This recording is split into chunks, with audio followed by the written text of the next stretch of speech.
Hello everyone, welcome to only IAS. Date है आज की 8 अक्टूबर 2020 और स्वागत है आपका प्रीलिम बूस्टर न्यूज़ डिस्कशन में। आपको कोई भी पीडीएफ्स अगर डाउनलोड करने होते हैं इन वीडियोस से रिलेटेड तो आप हमारे Telegram channel only IAS nothing else से डाउनलोड कर सकते हैं। सिंपली आपको टेलीग्राम पर जाना है और वहाँ पर only IAS nothing else search करना है।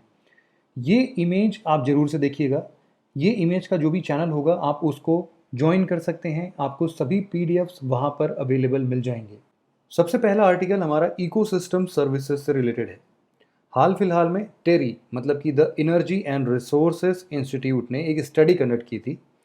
उन्होंने ये देखा कि जो दिल्ली का जू है वो अगर हम उसके इकोसिस्टम सर्विसेज की कॉस्ट का पता लगाएं तो ये अप्रॉक्सीमेटली 400 करोड़ रुपए से भी ज़्यादा है। तो ये तो बहुत बड़ी बात है, लेकिन इसके लिए हमें एक कन्फ्यूजन दिमाग में जो बनता है वो कि इकोसिस्टम सर्विसेज होता क्या है। वैसे तो इस स्टडी को सेंट्रल जू अथॉरिटी ने कमीशन किया था, बट स्टिल हमें सबसे बड़े मुद्दा यही है कि इकोसिस्टम सर्विसेज क्या है ये जान लें। देखो क्या होता है कि हमारे मतलब कि ह्यूमन काइंड के वेलबींग के लिए हम अच्छे से अपनी ज़िंदगी बिता सकें, इसके लिए डायरेक्टली या इनडायरेक्टली हमारा इकोसिस्टम हमारे लाइफ के लिए कंट्रीब्यूट करता है कि हम एक बेहतर ज़िंदगी जी सकें।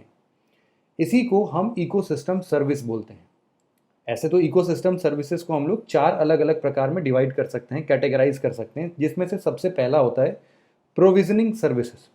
इसमें ऐसे प्रोडक्ट्स इंक्लूडेड हैं जो कि हम डायरेक्टली कंज्यूम करते हैं, जैसे कि हम खाना कहाँ से खाते हैं वो हमें इकोसिस्टम प्रोवाइड करता है। हमारा फ्रेश वाटर का रिसोर्स कहाँ से है वो भी हमें इकोसिस्टम प्रोवाइड करता है। हमारे पास फाइबर अगर हमें बॉडी में चाहिए तो वो भी इकोसिस्टम दे रहा है। हमें दवाइयाँ चाहिए वो भी दे रहा है। हर एक चीज़ इकोसिस्टम से मिल रहा है ऐसे प्रोडक्ट, और इन्हीं के इनरिचमेंट से हम ग्रो कर रहे हैं। तो ये है प्रोविजनिंग सर्विसेज। इसके अलावा एक होती है रेगुलेटिंग सर्विसेज। इसका मतलब ये है कि जो भी दुविधाएं हमारे लाइफ में आती हैं in sense of natural calamities या कोई भी हो, जैसे कि फ्लड हो गया या फिर क्लाइमेट चेंज हो रहा है, इन सब के अगेंस्ट भी इकोसिस्टम का एक अपना प्रोसेस है जिसके थ्रू इन इन सब को कम किया जाता है या फिर हमारे लाइफ को और इजी बनाया जाता है इकोसिस्टम के द्वारा। या फिर जैसे हम देखते हैं कि वाटर प्यूरिफाई करने का क्या प्रोसेस है।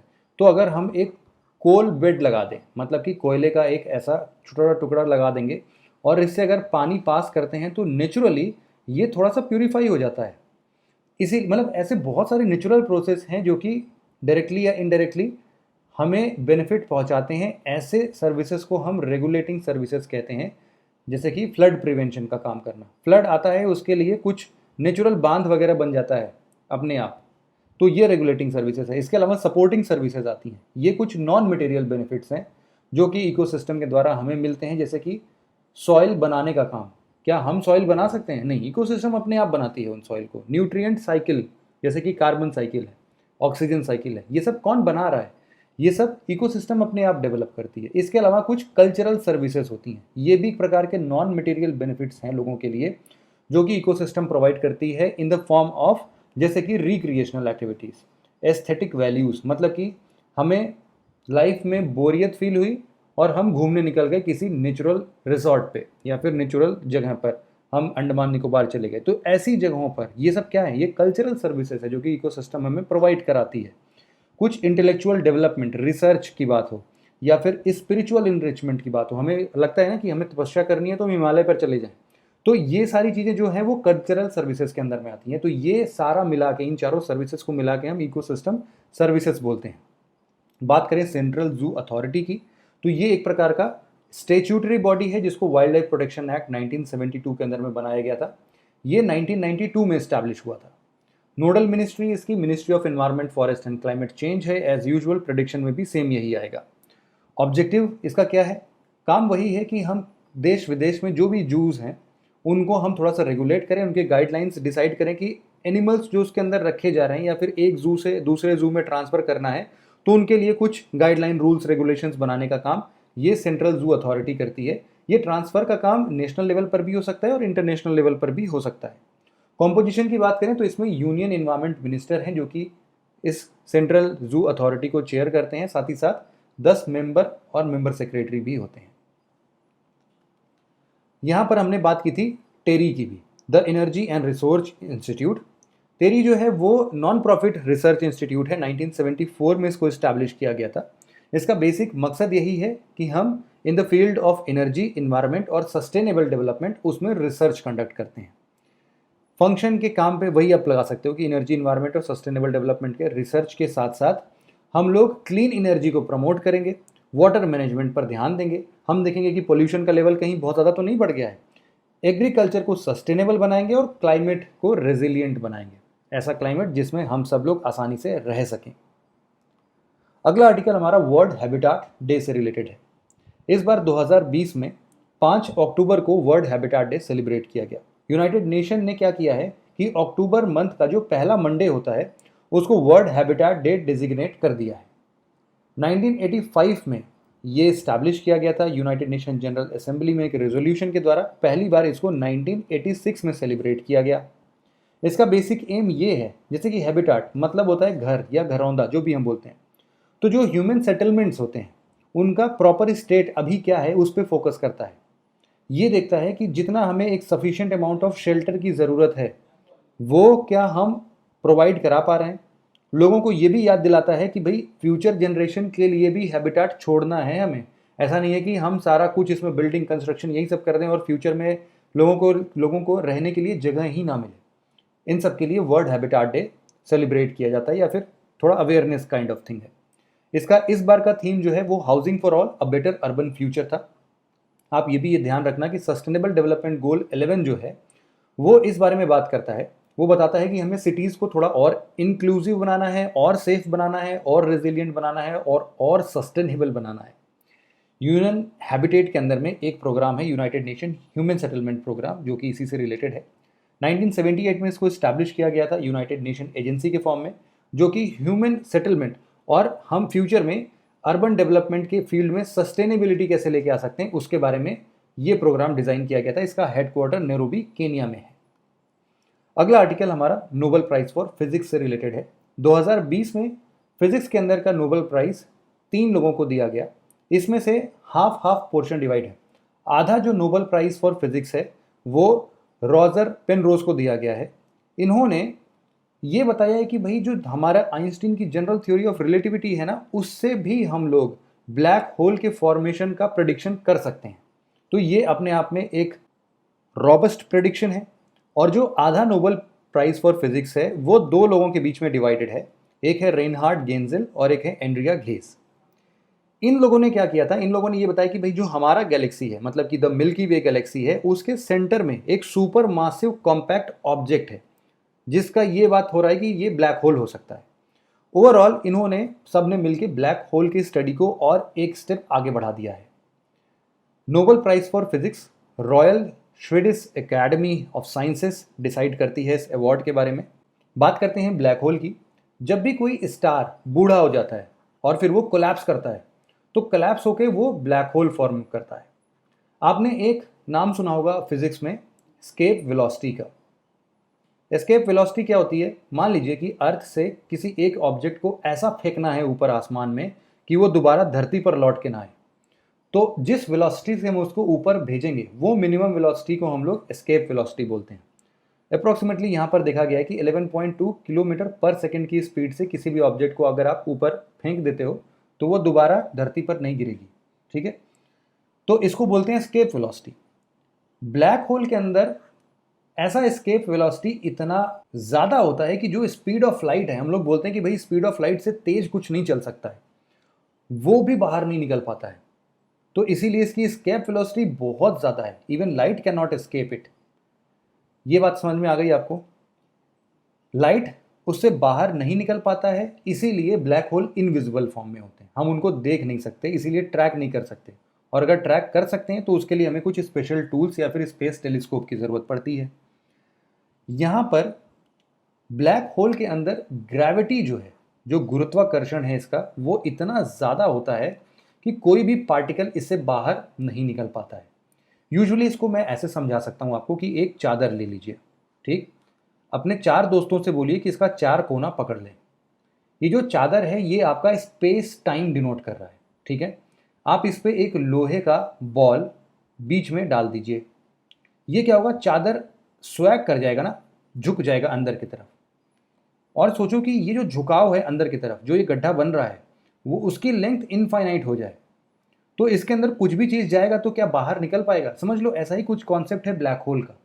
तो ब्लैक होल इतना ज़्यादा मासिव है, जिसका ग्रेविटेशनल फोर्स इतना ज़्यादा है कि वो स्पेस टाइम चादर को इतना ज़्यादा डिस्टॉर्ट करता है कि वो इनफाइनाइट लेंथ तक नीचे खिंच जाता है। अब इसके अंदर जो भी जाता है ना, वो बाहर निकल नहीं पाता है। आप ब्लैक होल को ऐसे कुछ इमेजिन कर सकते हो। ब्लैक होल्स के लिए जो ऑब्जर्वेशन है पेनरोज का, वो मैंने आपको बता दिया कि जनरल थ्योरी ऑफ रिलेटिविटी के बेसिस पर कैसे हम लोग ब्लैक होल के फॉर्मेशन को प्रेडिक्ट कर सकते हैं। यहाँ पर इससे यही समझ में आता है कि आइंस्टीन की जो जनरल थ्योरी ऑफ रिलेटिविटी है, उसका डायरेक्ट कॉन्सिक्वेंस हम लोग ब्लैक होल के फॉर्मेशन और उसके स्टेबिलिटी के ऊपर हम लोग बता सकते हैं। ये जो गैंजेल और घेस हैं, इन्होंने अपने गैलेक्सी के बीच में एक सुपरमासिव कॉम्पैक्ट ऑब्जेक्ट आइडेंटिफाई डिस्कवर किया, इसलिए भी इनको नोबेल प्राइज दिया गया। अगला आर्टिकल हमारा my Ganga my dolphin campaign से रिलेटेड है।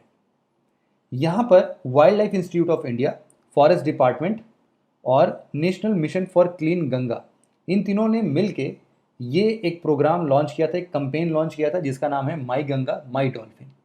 इसको लॉन्च किया था गंगा रिवर डॉल्फिन डे के दिन में। इसी ओकेजन पर इसको लॉन्च किया गया। अब इसका मेन एम यही था कि हम लोग डॉल्फिन के लिए जो भी इको टूरिज्म है उसको प्रमोट करेंगे और साथ ही साथ हम लोग एक डॉल्फिन सेंसस भी कंडक्ट करेंगे। इस प्रोग्राम के अंदर में 6 जगहों पर डॉल्फिन सफारी को भी इंक्लूड करने का प्रावधान है। ये जो 6 साइट्स हैं वो उत्तर प्रदेश, बिहार और वेस्ट बंगाल के अंदर में बनाए जाएंगे। आपको ये भी याद रखना है कि national mission for clean Ganga, इसकी जो बेसिक अथॉरिटी है वो national council for river Ganga act 2016 के अंदर में डिफाइन होती है। National council for river Ganga rejuvenation protection and management act 2016। Implementing agency यही है नमामि गंगे प्रोग्राम की। गंगेटिक रिवर डॉल्फिन की बात करें तो ये हमारा नेशनल एक्वाटिक एनिमल है। गंगा, मेघना और ब्रह्मपुत्रा रिवर सिस्टम में हम इसको पा सकते हैं, जो कि इंडिया, नेपाल और बांग्लादेश वाले रीजन में आपको मिलेगा। IUCN रेड लिस्ट में ये इंडेंजर्ड स्पीशीज में काउंट होता है। Wild life institute of India की बात करें तो 1982 में स्टैब्लिश ये autonomous institution ministry of environment, forest and climate change के अंदर में आता है। ये wild life research carry out करता है, जिससे कि हम लोग बायोडाइवर्सिटी या फिर कोई इंडेंजर्ड स्पीशीज है या फिर कोई वाइल्ड लाइफ पॉलिसी या फिर कोई वाइल्ड लाइफ मैनेजमेंट की बात है, ऐसी स्टडीज कंडक्ट करता है। इसका हेडक्वार्टर है देहरादून, इंडिया के अंदर में। अगला आर्टिकल हमारा सितवे पोर्ट से रिलेटेड है। हाल फिलहाल में इंडिया और म्यांमार ने मिलकर सितवे पोर्ट को ऑपरेशनलाइज करने के प्रति काम स्टार्ट कर दिया है। सितवे पोर्ट 2016 से ही इंडिया के द्वारा कंस्ट्रक्ट किया जा रहा है। ये एक प्रकार का डीप वाटर पोर्ट है। यहाँ पर जो म्यांमार के अंदर में ये एक रखाइन स्टेट है। रखाइन स्टेट वही रोहिंग्या मुस्लिम का जो घर है। यहाँ पर रखाइन स्टेट के अंदर में ये सितवे पोर्ट बनाया जा रहा है। एक्चुअल में ये जो पूरा प्रोजेक्ट है ना, वो इंडिया की लुक ईस्ट पॉलिसी है, उसके अंदर में बनाना स्टार्ट किया गया था, Kaladan multi modal transit transport project के नाम पे। अब ये जो है फिर यहाँ पर सितवे पोर्ट जो है ना, ये इसका कालादान रिवर के साथ माउथ इसका मिलता है। यहाँ से कुछ दूर तक वाटर वे के जरिए कालादान रिवर पर कुछ भी ट्रांसपोर्टेशन होगा और फिर वहाँ से हाईवेज कनेक्टेड हैं, जो कि हमारे मिजोरम में और भी दूसरे नॉर्थ ईस्टर्न स्टेट्स में कनेक्टेड हैं। तो इसीलिए हम लोग डायरेक्ट चिकन नेक कॉरिडोर को थोड़ा सा अवॉइड करते हुए एक दूसरा रास्ता बना रहे हैं, जिससे कि हम नॉर्थ ईस्ट के प्रति कनेक्टिविटी को और ज़्यादा इन्हांस कर सकें सितवे पोर्ट की मदद से। Kaladan multi modal transit project जो है, उसका बेसिक एम यही है कि हम इंडिया का जो सी पोर्ट है कोलकाता में, उसको म्यांमार के सी पोर्ट सितवे से कनेक्ट करें।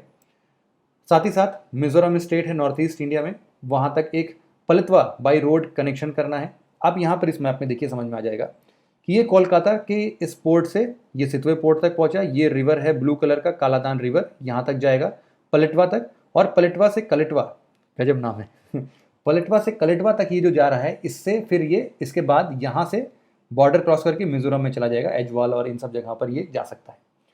फटाफट से क्विक रिवीजन कर लेते हैं। सेंट्रल जू अथॉरिटी जो है वो प्राइम मिनिस्टर के द्वारा चेयर किया जाता है? नहीं, ये इन्वायरमेंट मिनिस्टर हैं, उनके द्वारा चेयर किया जाता है, इसलिए स्टेटमेंट फॉल्स है। ब्लैक होल जो है वो जनरल थ्योरी ऑफ रिलेटिविटी के द्वारा एक्सप्लेन नहीं किया जा सकता है, गलत। अभी नोबेल प्राइज फॉर फिजिक्स इसीलिए दिया ही गया है कि ये अब इसके द्वारा एक्सप्लेन किया जा सकता है, ये भी स्टेटमेंट फॉल्स है। टेरी की बात करें तो ये not profit organisation research institute है, 1974 में स्टैब्लिश किया गया था, बिल्कुल सही बात, true statement. Wild life institute of India का हेडक्वार्टर न्यू दिल्ली में है, बिल्कुल गलत, देहरादून में है। ये स्टेटमेंट फॉल्स है। सितवे पोर्ट एक डीप वाटर पोर्ट है जिसको कि इंडिया 2016 से बना रही है सितवे में। सितवे म्यांमार के अंदर रखाइन स्टेट में पोर्ट है, बिल्कुल सही स्टेटमेंट, ट्रू है। ये ओनली आईएएस की कुछ पेड इनिशिएटिव्स हैं जिनको आप आराम से ज्वाइन कर सकते हैं video.onlyis.in पर आके। इन इनिशिएटिव्स के अंदर में कॉम्प्रिहेंसिव सॉल्यूशन टू यूपीएससी है जिसका सेकेंड बैच ऑलरेडी लॉन्च हो चुका है और थर्ड बैच भी हाल फिलहाल में जल्द ही लॉन्च होगा। साथ ही साथ प्रीलिम्स और मेंस के कुछ अलग से बैचेस हैं और टेस्ट सीरीज़ हैं जिसके अंदर आपको DPP programme, dedicated prelims programme देखने को मिल जाएगा। आप video.onlyis.in पे या फिर dpp.onlyis.in पर विजिट कर सकते हैं। साथ ही साथ सोशियोलॉजी और political science and international relations के ऑप्शनल सब्जेक्ट्स के भी कोर्सेज आपको मिल जाएंगे। तो बस आज के डिस्कशन में इतना ही था। Thank you very much for listening it very patiently friends. Have a nice day.